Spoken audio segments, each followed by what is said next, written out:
ওম শান্তি। আজ আমরা 6 ফেব্রুয়ারি 1969 সালের অব্যক্ত মুরলি সম্পর্কে আলোচনা করব।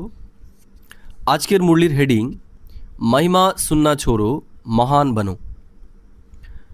বাবা বলছেন যে এখন মহিমা শোনা ছেড়ে দিয়ে আমাদের নিজেকে এখন মহান বানাতে হবে।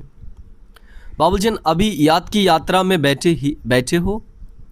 জিজ্ঞেস করছেন বাবা যে আমরা যে এই যে মুরলি শুনছি এখন কি আমরা ইয়াদের যাত্রায় বসে আছি, সেটা বাবা আমাদেরকে জিজ্ঞাসা করছেন।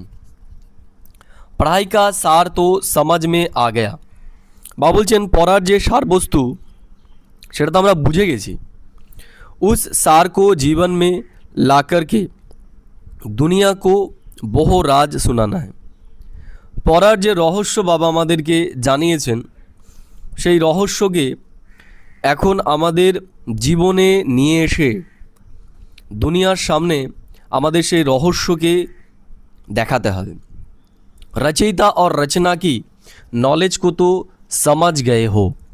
বাবা বলছে রচয়িতা আর রচনার যে জ্ঞান সেটা তো আমরা এখন বুঝে গেছি। सुना तो बहुत है लेकिन आप जो सुना है वह स्वरूप बन के सभी को दिखाना है। বাবা বলছে আমরা শুনেছি তো, কিন্তু এখন সেটা আমাদেরকে স্বরূপে নিয়ে আসতে হবে। कैसे दिखाएंगे, কিভাবে আমরা দেখাবো সেটা জিজ্ঞেস করছে বাবা। आपकी हर चलन से बाप और दादा के चरित्र नज़र आवे। বাবা বলছে আমাদের প্রত্যেকটা চলন এবং চেহারার মধ্যে যেন বাবাকে দেখা যায়। आपकी आँखों में उसी ही बाप को देखे। বাবা বলছে আমাদের দৃষ্টিতে যেন বাবাকেই দেখা যায়। आपकी বাণী से उन्हीं की नॉलेज को सुने। আমাদের কথার ভেতরে যেন বাবার জ্ঞানই থাকে। हर चलन में हर चरित्र समाया हुआ होना चाहिए। বাবা বলছে আমাদের প্রত্যেকটা চলনের মধ্যে বাবার চরিত্র যেন সমিয়ে থাকে। सिर्फ बाप के चरित्र नहीं लेकिन बाप के चरित्र देख बच्चे भी चरित्रवान बन जाए। বাবা বলছে শুধু বাবার চরিত্র নয়, বাবার চরিত্র বাবা বলছেন सिर्फ बाप के चरित्र नहीं लेकिन बाप के चरित्र देख बच्चे भी चरित्रवान बन जाए। শুধু বাবার চরিত্র নয়, বাবার চরিত্রকে দেখে যেন আমরাও বাবার বাচ্চারা চরিত্রবান হয়ে যাই। आपके चित्र में उसी अलौकिक चित्र को देखे।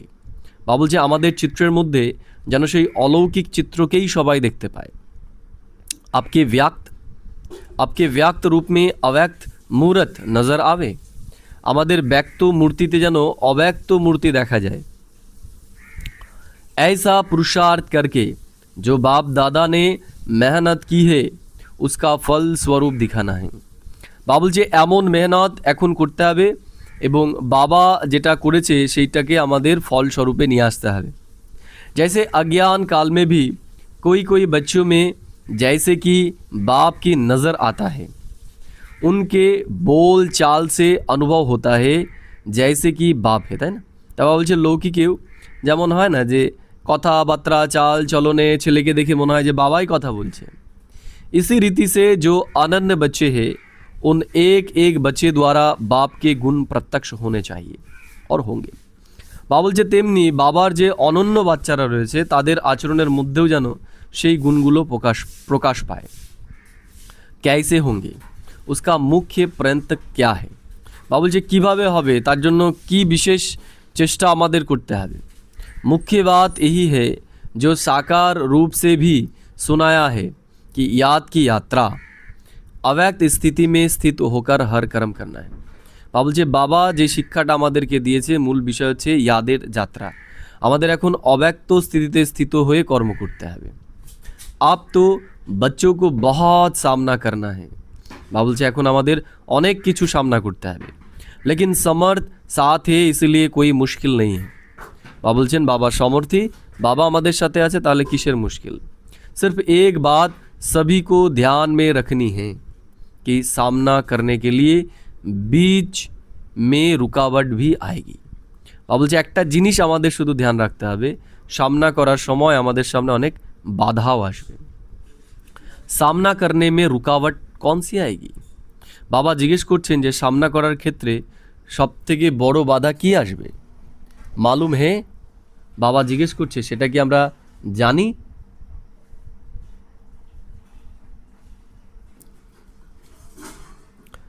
দেহ অভিমান, দেহ অভিমান তো এক মূল বাত হে। বাবা বলছে এখানে সবথেকে বড় বাধা কি হয়? আমাদের দেহ অভিমান। लेकिन सामना करने के लिए बीच में कामना विघ्न डालेगी। বাবা বলছেন যে এই যে সামনা করার ক্ষেত্রে মূল সমস্যা চলে আসে দেহাভিমান, আরেকটা হচ্ছে কামনা। আমাদের এই কামনায় বিঘ্ন স্বরূপ হয়ে দাঁড়ায়। कौन सी कामना? জিজ্ঞেস করছে বাবা, কোন কামনা? মেরা নাম হো मैं ऐसा हूँ, কি? বাবা বলছে আমার নাম হোক আমি এরকম। মেরে সে রায় কিউ নেহি লি, আমার কাছ থেকে রায় কেন নেওয়া হলো না? মেরা মূল্য কিউ নেহি রাখা, আমার মূল্য আমার ভ্যালু কেন রাখলো না? এই সমস্ত চিন্তাগুলো আমাদের মধ্যে চলে। বাবা বলছেন যে তাহলে আমাদের নাম মানের ইচ্ছা এটাই সবথেকে বড় বাধা হয়ে দাঁড়ায়। यो अनेक प्रकार की कामनाएं सामना करने में विघ्न रूप में आएंगी। বাবা বলছে এই সমস্ত কামনায় আমাদের সামনা করার ক্ষেত্রে বিঘ্ন হয়ে দাঁড়ায়। यो याद रखना है हमको कोई कामना नहीं करनी है। বাবা বলছেন এটা আমাদের সবসময় মনে রাখতে হবে, আমরা কখনোই কোনো কামনা করব না।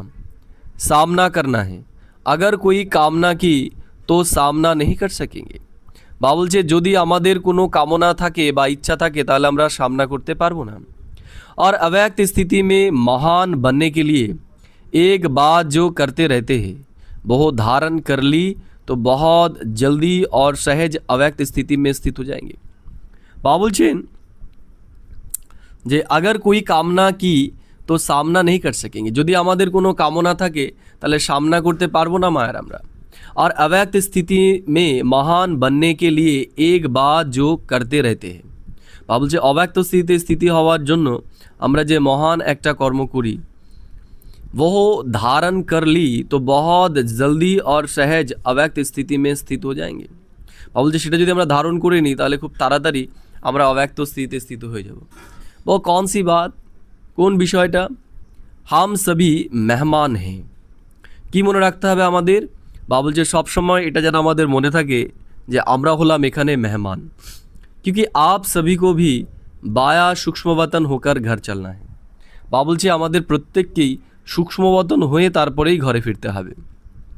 हम मेहमान हैं ऐसा समझने से महान स्थिति में स्थित हो जाएंगे।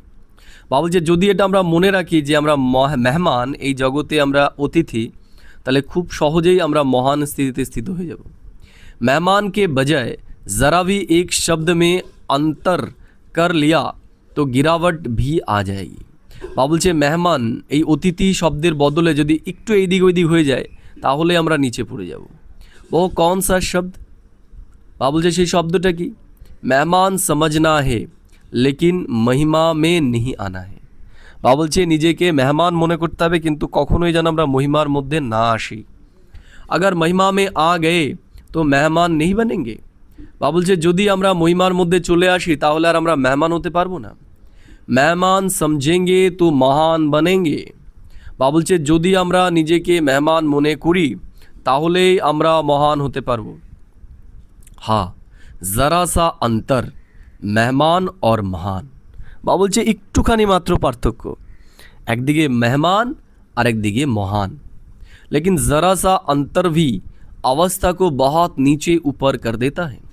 বাবা বলছে এই যে সূক্ষ্ম পার্থক্যটা এটাই আমাদের স্থিতির অনেক পার্থক্য করে দেয়।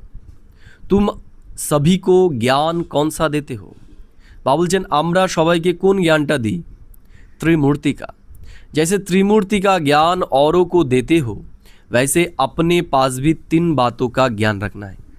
বাবা বলছে যেমন আমরা ত্রিমূর্তির জ্ঞান দিই তেমনি আমাদের 3টে বিষয়ের কথা মনে রাখতে হবে।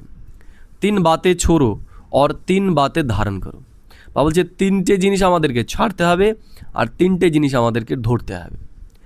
आप इहो 3 बातें छोड़ेंगे तभी स्वरूप में स्थित होंगे। বাবা বলছে এখন যদি এই 3টে জিনিস আমরা ছাড়ি তাহলেই আমরা স্বরূপের স্থিতিতে স্থিত হব। সার্ভিস में सफलता भी होगी। বাবা বলছে সার্ভিসে সফলতাও পাওয়া যাবে।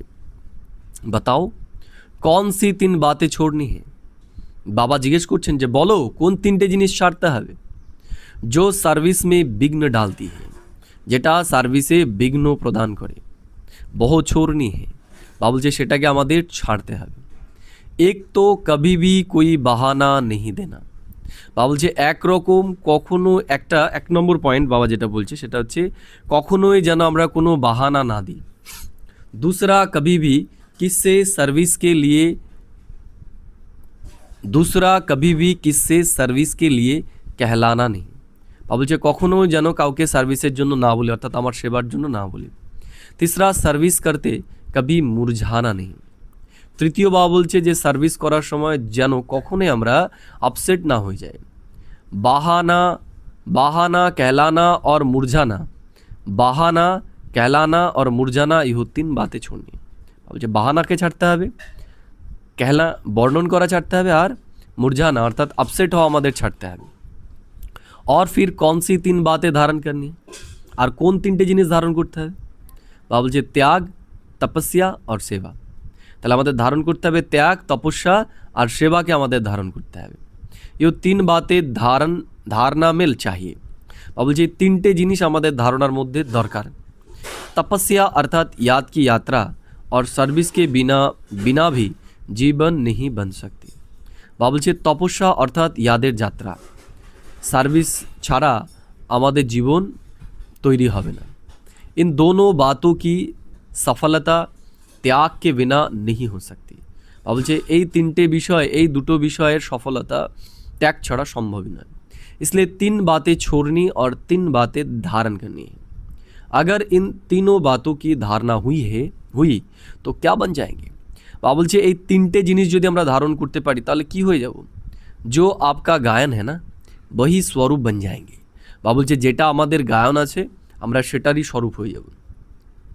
यहाँ आबू में भी आपका गायन है, किस रूप में और कौन सा रूप यादगार का है। বাবা বলছে আবুতে আমাদের কোন রূপে গায়ন আছে। तपस्या के साथ साथ और भी कोई मुख्य रूप का यादगार है। বাবা বলছে তপস্যার সাথেও আর কোনো মুখ্য স্বরূপের यादगार আছে। जिन्होंने दिलवारा मंदिर ध्यान से देखा होगा उन्हें याद होगा। বাবা বলছে যারা দিলওয়ারা মন্দির দেখেছে ধ্যান দিয়ে তারা জানে। जैसे तपस्वी है तो त्रिनेत्री भी है। বাবা বলছে যেমন আমরা তপস্বী তেমনি ত্রিনেত্রীও। तपस्या के साथ साथ याद त्रिमूर्ति की है। বাবা বলছে তপস্যার সাথে সাথে ত্রিমূর্তির याद আমাদের করতে হবে। तो जैसा यादगार है त्रिनेत्री का ऐसा बनना है। বাবা বলছে যেমন ত্রিনেত্রীর यादगार আছে তেমন আমাদের হতে হবে। तीसरा नेत्र कौन सा है। বাবা বলছে তৃতীয় নেত্রটা কি। ज्ञान का। কি বললেন বাবা। ज्ञानेर नेत्र। ज्ञान का तीसरा नेत्र ही यादगार के रूप में दिखाया है। ज्ञानेर तृतीय नयनকে यादगार स्वरूपে দেখানো হয়েছে। বাবা বলছেন তপস্বী और त्रिनेत्री। বাবা কি বলছেন একদিকে হচ্ছে তপস্বী আর একদিকে হচ্ছে त्रिनेत्री। तीसरा नेत्र कायम होगा तब ही तपस्वी बन सकेंगे। বাবা বলছে তৃতীয় নেত্র যখন কায়েম হবে তখনই আমরা তপস্বী হতে পারবো। अगर ज्ञान का नेत्र गायब हो जाता है तो तपस्या भी नहीं रह सकती। বাবা বলছে জ্ঞানের নেত্র যদি গায়েব হয়ে যায় তাহলে আমরা ত্রিনেত্রী হতে পারবো না। বাবা বলছেন যদি জ্ঞানের নেত্র শেষ হয়ে যায় তাহলে আমরা তপস্যা করতে পারবো না। इसलिए आप त्रिमूर्ति शब्द को भी याद करके धारणा में चलेंगे तो বহু बन जाएंगे। তাহলে আমাদের ত্রিনেত্রী মনে রেখে আমাদের ধারণার মধ্যে আসতে হবে। जो शक्तियों का गायन है जो प्रभाव है वह देखने में आएगा। বাবা বলছে শক্তিদের যে গায়ন এবং প্রভাব সেটা দেখা যাবে। अभी गुप्त है, अभी तक शक्तियाँ गुप्त क्यों है। বাবা বলছে শক্তি এখনো গুপ্ত আছে। কেন গুপ্ত আছে। क्योंकि अभी तक अपने स्वमान, अपनी सर्विस और अपनी श्रेष्ठताएं अपने से ही गुप्त है। কেননা আমাদের সমান, আমাদের সার্ভিস, আমাদের শ্রেষ্ঠতা এখনো গুপ্ত রূপে রয়েছে। अपने से ही गुप्त होने कारण सृष्टि में भी गुप्त है। বাবা বলছে নিজের থেকে গুপ্ত হওয়ার জন্য সৃষ্টিতেও এখনো গুপ্ত আছে। जब अपने में प्रत्यक्षता आएगी तब सृष्टि में भी प्रत्यक्षता होगी। যখন আমাদের মধ্যে প্রত্যক্ষতা হবে তখন বাবা বলছে সৃষ্টিতেও প্রত্যক্ষতা হবে। अभी शिव बाबा का जो सर्व पर्व आ रहा है उनको और भी धूमधाम से मनाना है। বাবা বলছে সামনেই যে শিবরাত্রি আসছে সেই শিবরাত্রি অনেক ধুমধাম করে পালন করতে হবে। बड़े उमंग और उल्लास से परिचय देना है। বাবা বলছে অনেক বড় উমंग और उत्साहेर সাথে বাবার পরিচয় আমাদের দিতে হবে, क्योंकि बाप के परिचय में बच्चों का परिचय भी आ जाता है। বাবা বলছে বাবার পরিচয়ের মধ্যেই বাচ্চাদের পরিচয় চলে আসে।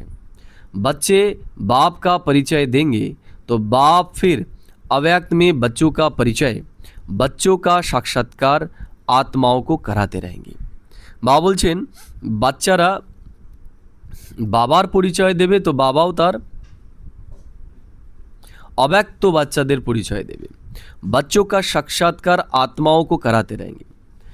আমাদের সাক্ষাৎকার আত্মাদেরকে করাবে বাবা। तो इस शिवरात्रि पर कुछ नवीनता करके दिखाना है।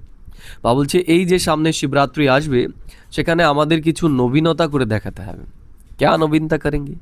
বাবা বলছে কি নবীনতা করব আমরা? आप तक जो भाषण किए हैं वो यथा योग यथा शक्ति तो करते रहते हो, लेकिन अब खास शक्ति रूप से धारण करने। বাবা বলছেন আমরা যেরকম দিচ্ছি ভাষণ সেরকম তো করছি, এখন বিশেষ ভাষণ আমাদের করতে হবে। শক্তি রূপ কা ভাষণ क्या होता है? বাবা বলছে শক্তি রূপের ভাষণ কেমন হয়? ললকার करना। কি বলছে বাবা? ললকার করতে হবে। क्या ललकार करेंगे? কি ললকার করবে? और ही जोर शोर से समय की पहचान दो। বাবা বলছেন এখন একদম জোর সোরের সাথে সময়ের পরিচয় আমাদেরকে দিতে হবে যে কোন সময় আমরা রয়েছি। और उन्हों को बार बार सुनाओ कि हो बाप का कर्तव्य अब जास्ती समय नहीं। আমাদের তাদেরকে এটা বোঝাতে হবে যে ঈশ্বরের কর্তব্য আর বেশি সময় নেই। कुछ तो हाथ में गवा दिया, लेकिन जो कुछ थोड़ा समय रहा है उनको भी गवाना दो। বাবা বলছে তোমরা তো ম্যাক্সিমাম সময় নষ্ট করেই ফেলেছো, কিন্তু আর যেটুকু সময় আছে এইটুকু সময় যেন নষ্ট না হয়। ऐसे फोर्स से समय की पहचान दो। বাবা বলছে এরকম ফোর্সের সাথে এখন এই সময়ের পরিচয় আমাদের সবাইকে দিতে হবে। जैसे आजकल साइंस वाले ऐसे ऐसे बॉम्ब्स बना रहे हैं जो अपने स्थान पर बैठे हुए भी जहाँ बम लगाना होगा वहाँ का निशाना दूर बैठे भी कर सकते हैं। বাবা বলছে এখন যেমন কি হয় যে দূর থেকেই যেখানে বম ফাটানো দরকার সেখানে নিশানা করে দিচ্ছে। तो साइंस की शक्ति से तो श्रेष्ठ साइलेंस है। বাবা বলছে সায়েন্সের শক্তি থেকে তো সাইলেন্সের শক্তি শ্রেষ্ঠ। जैसे वह साइंस के गोले बनाते हैं ऐसे अब शक्तियों को साइलेंस की शक्ति से गोले फेंकने की शुरू में शक्तियों की ललकार ही चलती थी। अभी शुरू जैसे ललकार नहीं है। বাবা বলছে এখন আর আগের মতো ললকার নেই। अभी विस्तार में पड़ गए हैं, এখন আমরা বিস্তারে চলে এসেছি। विस्तार में पड़ने से ललकार का रूप गुम हो गया है। বাবা বলছে বিস্তারে আসার জন্য যে ললকারের রূপ সেটা গুপ্ত হয়ে গেছে। अभी फिर से बीज रूप अवस्था में स्थित होकर ललकार करो। বাবা বলছে এখন আমাদের বীজ রূপ স্থিতিতে স্থিত হয়ে ললকার করতে হবে। उस ललकार से कईयों में बीज पड़ सकता है। বাবা বলছে সেই ললকারের আধারে অনেকের মধ্যেই বীজ পড়বে। लेकिन बीज रूप स्थिति में स्थित रहेंगे तो अनेक आत्माओं में समय की पहचान और बाप की पहचान का बीज पड़ेगा। বাবা বলছেন বীজরূপ স্থিতিতে স্থিত হলে পরে অনেক আত্মাদের সময়ের পরিচয় পাবে তারা। अगर बीज रूप स्थिति में स्थित ना रहे सिर्फ विस्तार में चले गए तो क्या होगा? বাবা বলছে যদি আমরা বীজরূপ স্থিতিতে না স্থিত হয়ে শুধু বিস্তারে চলে যাই তাহলে কী হবে? ज़्यादा विस्तार से भी वैल्यू नहीं रहेगी। বাবা বলছে বেশি বিস্তারে গেলে পরে ভ্যালু থাকবে না, व्यर्थ हो जाएगा। বাবা বলছে ব্যর্থ হয়ে যাবে। इसलिए बीज रूप स्थिति में स्थित हो, बीज रूप की याद में स्थित हो, फिर बीज डालो। বাবা বলছে এখন আমাদের বীজ রূপ স্থিতিতে স্থিত হয়ে তারপরেই বীজ দিতে হবে। फिर देखना यह बीज का फल कितना अच्छा और सहज निकलता है। তাহলে আমরা দেখতে পারবো যে এই বীজের ফল কতটা শ্রেষ্ঠ বেরোচ্ছে। अभी तक मेहनत जास्ती की है, प्रत्यक्ष फल कम है। বাবা বলছে এখন আমরা মেহনত বেশি করছি কিন্তু প্রত্যক্ষ ফল কম পাচ্ছি। अभी मेहनत कम करो, प्रत्यक्ष फल ज़्यादा दिखाओ। তো বাবা বলছে এখন মেহনত কম করতে হবে আর প্রত্যক্ষ ফল আমাদের বেশি দেখাতে হবে। स्नेह तो सभी का है ही, लेकिन स्नेह का स्वरूप भी कुछ दिखाना है। বাবা বলছেন আমাদের তো স্নেহ আছেই, কিন্তু এখন স্নেহের স্বরূপ দেখাতে হবে। यूँ तो सदैव इस स्थिति में रहना चाहिए, लेकिन खास शिवरात्रि तक हर एक बच्चे को ऐसा समझना चाहिए, शिवरात्रि तक हमको याद की यात्रा की भट्टी में ही रहना है। আমাদের শিবরাত্রি পর্যন্ত यादेर यात्रार ভাট্টিতেই থাকতে হবে। बिल्कुल अव्यक्त स्थिति में स्थित रहने का, अपनी चेकिंग करने का ध्यान रखो। বাবা বলছেন অব্যক্ত স্থিতিতে স্থিত হওয়ার আর আমাদের নিজেদের চেকিং করার অভ্যাস আমাদের করতে হবে। फिर इस अव्यक्त स्थिति का कितना प्रभाव निकलता है, मुश्किल नहीं है। বাবা বলছেন তখনই আমরা দেখতে পাবো যে অব্যক্ত স্থিতির প্রভাব পড়বে, এটা কোনো মুশকিলের বিষয় নয়, बहुत सहज है। कारोबार में आते हुए भी भट्टी चल सकती है। বাবা বলছে কারোবারের মধ্যে আসা সত্ত্বেও ভাট্টি চলতে পারে। ये तो आंतरिक स्थिति है। বাবা বলছে এটা হচ্ছে আমাদের आंतरिक स्थिति। आंतरिक स्थिति का प्रभाव जास्ती पड़ता है, आंतरिक स्थितिर प्रभाव भी बेशी पड़े। बाबा बोलছেন सभी अमृत वेले मुलाकात करते हो। বাবা বলছেন সবাই আমরা অমৃতবেলা বাবার সাথে মুলাকাত করছি। अभी तक ऐसा वायुमंडल नहीं पहुंचा है, अब तक मधुबन वालों ने भी स्नेह का सबूत नहीं दिया है। বাবা বলছে যারা মধুবনবাসী তারাও বাবাকে স্নেহের প্রমাণ এখনও দেয়নি। चारों ओर से बहुत कम बच्चे हैं जिन्होंने स्नेह का सबूत दिया है। বাবা বলছে চারিদিকে অনেক কম সংখ্যক বাচ্চাই আছে যারা বাবাকে স্নেহের প্রমাণ দিয়েছে। बाप का बच्चों से कितना स्नेह था। বাবা বলছে বাবার বাচ্চাদের প্রতি কত স্নেহ ছিল। स्नेह का सबूत प्रैक्टिकल में कितना समय दिया। বাবা বলছে স্নেহের প্রমাণও বাবা দিয়েছে যে কত সময় বাবা আমাদের সাথে থেকেছেন, তাই না? क्या दिया था याद है? खास अपनी तबीयत को भी ना देखकर क्या सबूत दिया था। বাবা বলছেন ব্রহ্মা বাবা তার শরীরের দিকেও খেয়াল করেননি, अपनी शारीरिक स्थिति को ना देखते भी कितना समय खास সার্চ লাইট দিতে थे, তাই না? বাবা নিজের শরীরের দিকে না তাকিয়েও সব বাচ্চাকে সার্চ লাইট দিতেন। कितना समय स्नेह का बहुत सबूत दिया। आप कहते थे शरीर पर इफेक्ट आता है, लेकिन बाबा ने अपने शरीर को देखा। तो बाबा बोलছেন বাচ্চারা বলতো বাবা শরীরের উপর প্রভাব পড়বে, কিন্তু বাবা শরীর দেখেছে। ये स्नेह का सबूत है। बाबा বলছে এটা হচ্ছে স্নেহের প্রমাণ। आप बच्चों को भी रिटर्न में स्नेह का सबूत देना है। बाबा বলছে এখন বাবাকে আমাদের রিটার্ন স্বরূপ স্নেহের প্রমাণ দিতে হবে।